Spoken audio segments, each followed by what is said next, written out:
خیالی من آوازت پسند است.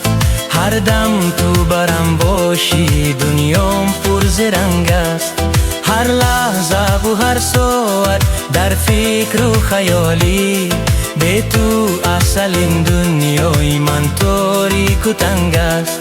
هر لحظه و هر ساعت در فکر و خیالی، به تو اصل این دنیای من تاریک و تنگ است.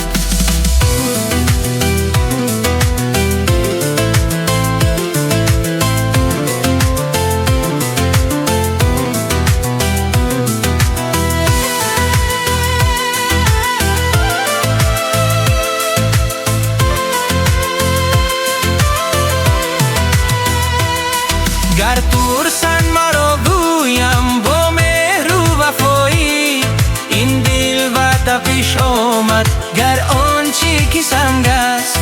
هر لحظه تو را جویم آخر تو کجایی، صد گل را ثبت کردم این بر تو پسند است.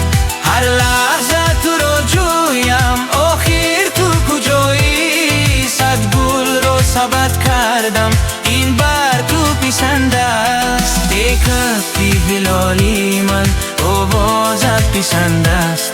هر دم تو برم باشی دنیام پر ز رنگ است. هر لحظه و هر ساعت در فکر و خیالی، به تو اصل این دنیای من تاریک و تنگ است.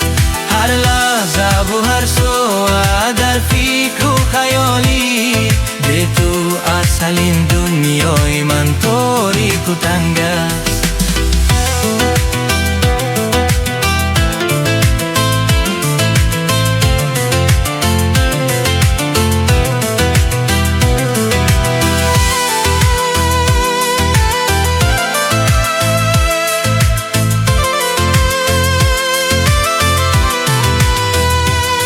خوشبو مثل گلزاری، خوش رای چون بهاری، چون اب تو بزرداری دامانی تو جنگ است. یک لحظه نگاه کردی گفتی چه قراری، دل را کی به من دادی سمه و چکند است. یک لحظه نگاه کردی گفتی چه قراری، دل را کی به من دادی سمه و چکند است. ای کاکی هلالی من آوازت پسند است.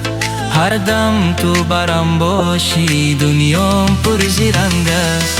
هر لحظه و هر ساعت در فکر و خیالی، به تو اصل این دنیای من تاریک و تنگ است.